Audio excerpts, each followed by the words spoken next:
आशिष, तू मला आजच वर पोचवायचं ठरवलंयस का? काही झालं तरी मी सत्यजित मुधोळकरच्या घरी जाणार नाही. ए शांत राहा ना जरा. मी काहीतरी सांगतोय तर ऐकून घे. आणि बघ, काही झालं तरी तुला सत्यजित मुधोळकरकडे जावंच लागणार आहे, कळलं? तर नीट ऐक. तुला तिथे जायचंय आणि तुला सांगायचं की मधुरा आणि विहंगाचा संसार मोडण्यासाठी तुझी दादा होळकरनी नेमणूक केली होती.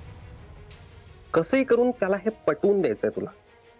आणि तुला त्याला हेही सांगायचंय की तूच खरी नयना जाधव. त्याच्यासमोर रडण्याचं नाटक करायचं, काहीही करून, कसंही करून त्याला हे सगळं खरं वाटलं पाहिजे. आणि हे सगळं केल्यानंतर त्याला इथे माझ्या समोर आण.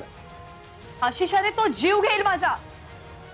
त्याला समोर पाहिलं तरी माझे पाय थरथर कापतात. माझ्या तोंडातून शब्द कसे फुटतील? हे बघ, त्याच्याशी कसं बोलायचंय हा तुझा लुकाव. मला त्याच्याशी काहीच देणं घेणं नाही. ईशा, तू इतके दिवस मला सांभाळलं, मला जेवायला घातलं, म्हणून एक मैत्रीचा सल्ला देतो तुला.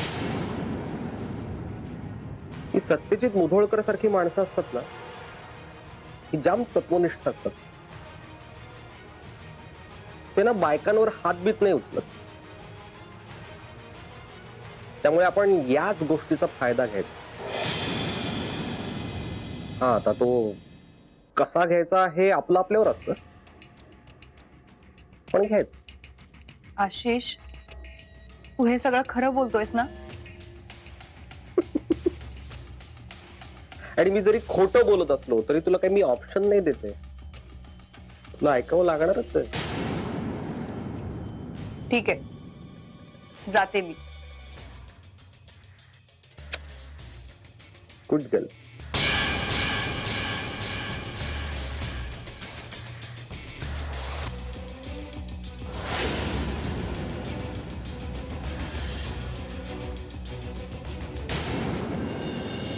व्यंग, घेशील ना सांभाळून 2-3 दिवस मी नसताना? हे काय विचारणं झालं का सत्यजित? मला माहितीये की पुढच्या काही दिवसात आपल्या महत्वाच्या मीटिंग्स लाईन अप होत्या, पण मला जावं लागेल. डोंट वरी, मी आहे ना. मी घेईन सगळं सांभाळून. तू फक्त तुझी काळजी घे. व्यंग, आणखीन एक रिक्वेस्ट करू का? सॉरी, मग ती पूर्ण नाही होणार. राजे, हे रिक्वेस्ट सारखे शब्द तुमच्या तोंडी नाही शोभत. तुम्ही डायरेक्ट ऑर्डर द्या. बर, ऑर्डर करतो. मी इथे नसताना दिवसातनं किमान एकदा तरी घरी चक्कर टाकायची. हो, काळजी करू नकोस. मी रोज ऑफिसला जायच्या आधी घरी चक्कर मारत जाईन. तसं बाबा आहेतच म्हणा कोल्हापुरात, आणि सध्या ते कोल्हापुरातच शिफ्ट होण्याचा विचार करतायत. तुला कळलं की नाही? अरे वा, ती तर आनंदाची गोष्ट आहे. चला, म्हणजे आता आमच्या बाईसाहेब सकाळ, दुपार, संध्याकाळ तिकडेच असणार. आधीच आमच्या लग्नाला एवढे महिने उलटून सुद्धा बाबा असे, बाबा तसे, असं रोज चालू असं तिचं. आता ही ब्रेकिंग न्यूज कळाल्यावर तर काय बघायलाच नको. बरं ऐक, ती छाबरा ग्रुपची फाईल मी आपल्या टेबलच्या राईट हँड साईडच्या ड्रॉवर मध्ये ठेवली. तुला लागली तर तिथनं घे. ओके? हो हो. तसं तू बाकी सगळं सांभाळशीलच म्हणा, आणि काही लागलंच तर मला फोन कर. Okay, bye bye. आणि हा, निघणारच कधी? मी हा काय अर्धा तासात निघतोय. ओके, सांभाळून जा, काळजी घे. हो, आणि मेन म्हणजे मधुराची काळजी. चल, बाय बाय.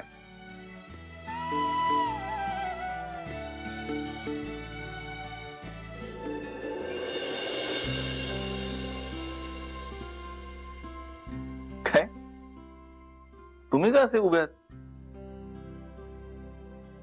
लय मोठा झालाच लेकरा.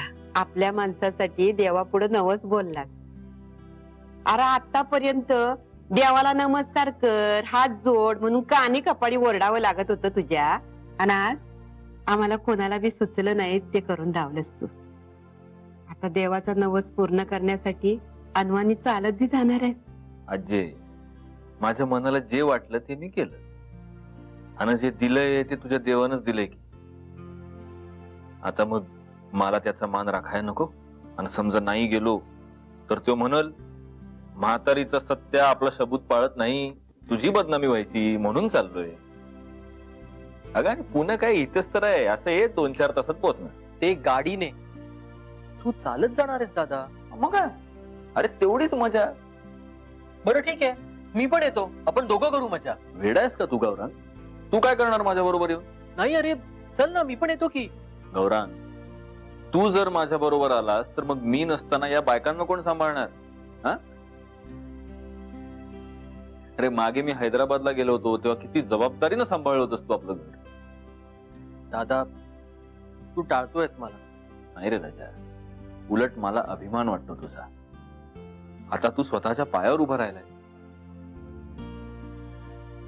हा, आणि तुम्ही असे सगळे मला काय इमोशनल होऊन निरोप देणार आहात का? चला. सध्या नाही म्हणू नकोस. प्रवासात खायला तुझ्यासाठी काहीतरी करून देते पटकन. आई, अगं नको, एक तर तेवढं वेळ नाहीये आणि कोल्हापूर आणि पुण्याच्या मध्ये भरपूर धाबे आणि हॉटेल्स आहेत ग. अरे पण घरचं म्हणून काहीतरी. अगं मी सांगितलं ना नको म्हणून. आई, तू आता फक्त आशीर्वाद दे. चल. सगळं मनाप्रमाणे होऊ देत तुझ्या. अजय, चल चल, डोसकर आठ ठेव पटकन. माझा आशीर्वाद सदैव तुझ्या पाठीशी यायला करा. खरं सांगू, मला तुझा लई अभिमान वाटतो बघ. तुझ्या बायकोवर तुझं जीवापाड प्रेम आहे आणि असंच प्रत्येकानं केलं पाहिजे. जी पोर तुझ्यावर विश्वास ठेवून स्वतःच मायेचं माहेर सोडून इथं आले, घरातल्या समद्यासनी आपलंस करून टाकलं, तिचा विश्वास, तिच्यावरचं प्रेम तू सार्थ करून दावलंच बघ. असा आज सुखानं संसार करा. तुमच्या संसाराला कुणाची बी दृष्ट नको लागू दे. अजय तू आहेस ना. चल मी आलो तर.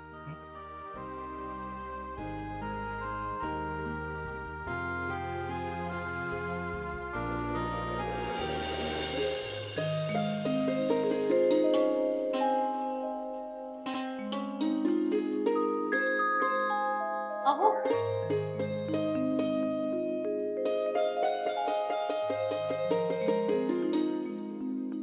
हे घ्या. काय? अनवाडी जायचा नवस केलाय पण येताना शूज.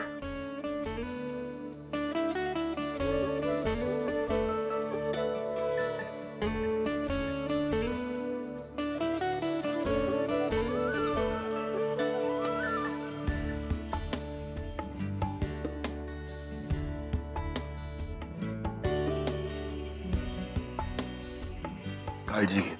हं?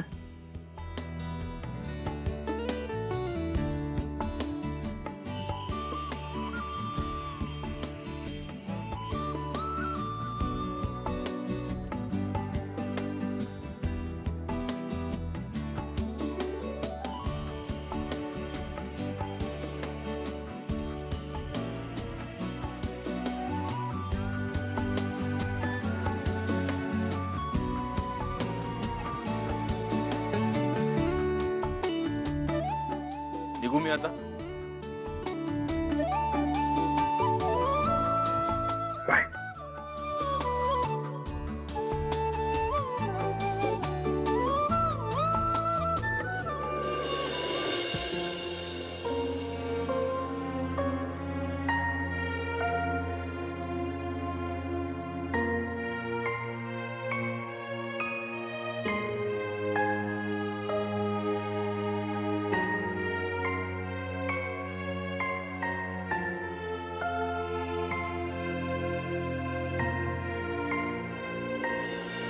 मधुरा,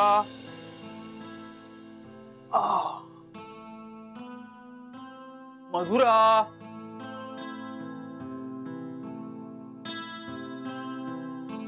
अगं पाणी आण ना. पाणी देते रे, आधी ऐक ना. आधी तू माझे पटकन जाऊन पाणी घेऊ. पाणी देते सांगितलं ना, पण आधी मला काहीतरी तुला सांगायचंय. मधुरा प्लीज, मी दमून भागून घरी आलोय. त्या पाण्याचे 2 घोट माझ्या घशात जाऊ देत, म्हणजे तुला जे काही सांगायचं ना ते मला ऐकण्याची ताकद येईल. तुला काय कौतुकच नाहीये तुझ्या बायकोच. काय? आणते. कमाल आहे. नवरा काम करून दमून घरी येतो, अशा वेळी या बायकांना दिवसभराचा पाडा वाचून दाखवण्याची जी काही घाई झालेली असते ना, ती कमाल आहे. अरे पण तोच नवरा जेव्हा रात्री प्रेमाच्या 4 गोष्टी बोलण्यासाठी आतुर झालेला असतो तेव्हा मात्र यांच्या डोळ्यावर कुंभकर्णाची झोप असते. काय रे एकटाच कोणाशी बडबडतोयस? भूताशी. घे. हा आता ऐक ना, आता मी मला सांग, तुला वहिनींचा फोन आला होता? कारण सत्यजित दगडूशेठच्या गणपतीचं दर्शन घेण्यासाठी अनवाणी चालत गेलाय. जीजू एकटे? पण कशासाठी? अगं त्यांनी तसा नवस केला होता. वहिनी हॉस्पिटलमधनं सुखरूप परत आल्या ना तर तो अनवाणी चालत जाईल दर्शनासाठी म्हणून. त्यामुळे पुढचे अख्खे 2 दिवस मला ऑफिस एकट्याला हँडल करायचंय. काही महत्वाच्या मीटिंग्स आहेत पण मी त्या मॅनेज करीन. कसं आहे, काही 1-2 क्लायंट्स जे आहेत ना ते फक्त सत्य. मधुरा, मी तुझ्याशी बोलतोय आणि तू तिकडे कुठे बघतीयस? कधीची तुला सांगते मला तुझ्याशी बोलायचंय, मला तुझ्याशी बोलायचंय, तू माझं काय ऐकूनच घेत नाहीये. मी एवढं तुला सांगते मला बोलायचं तरी पण तूच बडबडतोय, मला काही बोलूच देत नाही. आणि मी तुझं एवढं ओके ओके बोल आता मी आहे. आता ऐक हा, मध्ये मध्ये बोलू नकोस.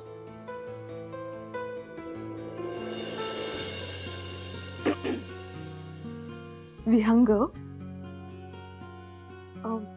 मला मला असं म्हणायचंय, म्हणजे कसं आहे, म्हणजे मी कसं सांगू? कसंही सांग पण सांग लवकर. हो म्हणजे हे बघ, म्हणजे आपली ना आता जबाबदारी वाढत चालली. ठीक आहे ना मग, त्यात काय एवढं?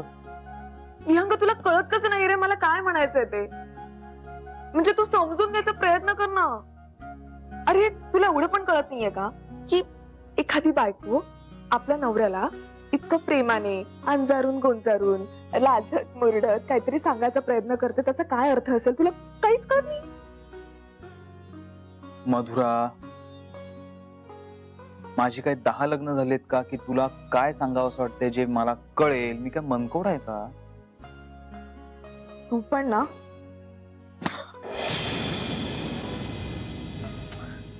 अरे मी म्हणजे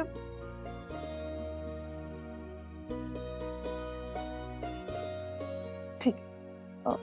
विहंग, ऐकतोस ना? अगं हो, ऐकतोय की मी. हा, तू आणि मी हा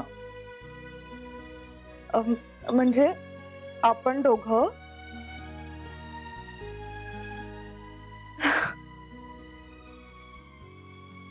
आपल्या दोघांमध्ये छोटा विहंग येणार आहे. एवढंच ना?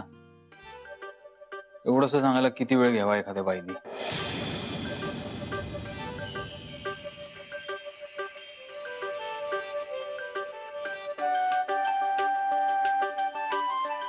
काय? हो. मधुरा, तू खरं सांगतेस? तू आई आणि मी बाबा होणार? मधुरा, विहंग, अरे अरे सोड मला, सोड. मधुरा, मला मला खूप आनंद झालाय. तू आत्ताच्या आत्ता सांग तुला काय हवंय, मी तुझ्या समोर आणून हजर करेन. बरं मला सांग, तू ही बातमी बाबा आणि वहिनींना सांगितलीस? मला ही बातमी सगळ्यात आधी फक्त तुला सांगायची होती. बरं, तू ही बातमी कुणालाही नाही सांगितलीस. मी एक काम करतो, मी उद्या सकाळीच जातो आणि वहिनींना ही बातमी प्रत्यक्ष सांगतो.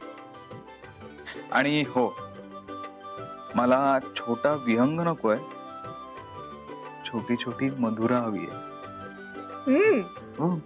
मधुरा हवी आहे? मग पण जर का आपल्याला छोटी मधुरा झाली ना तर ती तुझ्यासारखी असेल. अर्थात ती माझ्यासारखीच असणार. कारण कसं आहे ना, 2-2 मधुरा सांभाळणं माझ्यासाठी खूप कठीण होऊन जाईल. विहंग, बघ बघ बघ.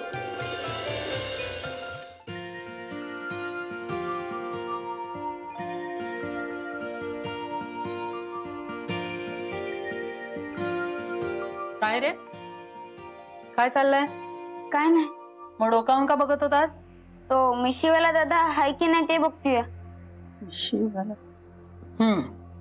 सत्यजित. तो नवस फेडायला गेलाय पुण्याला. नवस नवस म्हणजे? नवस म्हणजे आपण देवबाप्पाकडून काहीतरी मागतो आणि त्याच्या बदल्यात आपण देवबाप्पाला एक छोटीशी भेट देतो. त्याला नवस फेडणं असं म्हणतात. मग देवबाप्पा ऐकतो आपलं? हो, देव सगळ्यांचंच ऐकतो. दादाने मी नवस केलता. कंचा? दादा देवाला म्हणाला की मंजिरी म्हणजे तुझी वहिनी ती जर सुखरूप घरी परत आली तर मी चालत तुझ्या देवळात येईन. आता तो किती दिवसांनी परत येणार? 2-3 दिवसांनी येईल. का रे, मला दादाला बघितलं की लय भ्या वाटते. घाबरायला काय झालं? तो काही करत नाही तुला. उलट तू चुकीचं वागलास तरच तो चिडतो, हो की नाही? मग एक सांगू? काय? मैं बी वहिनीसाठी नवस बोलणार आहे. हो, कुठला? मैं बी बाळ येईपर्यंत चेंडू खेळणार नाही आणि पिक्चरही बघणार नाही. नको बाबा, नवस बिवस वगैरे प्रकरण सगळं मोठ्या माणसांसाठी राहू दे. लहान मुलांनी खूप खेळायचं असतं, बागडायचं असतं, लहान मुलांसारखंच वागायचं असतं. कळलं? वय आहे.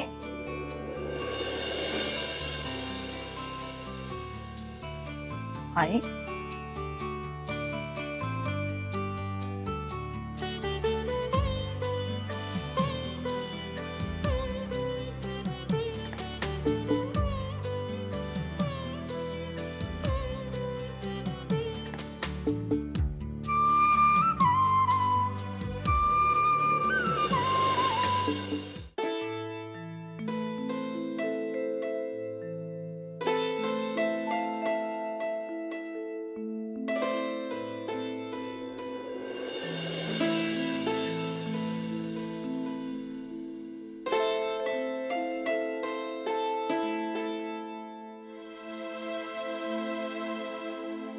अर्धा तास आहे अजून. हा, सॉरी, मला काही कळलं नाही. मी म्हंटल सत्यजितचा फोन यायला अजून अर्धा तास आहे. तू असं मोबाईल मध्ये सारखं सारखं वेळ चेक करून वेळ पुढे नाही जाणार आहे.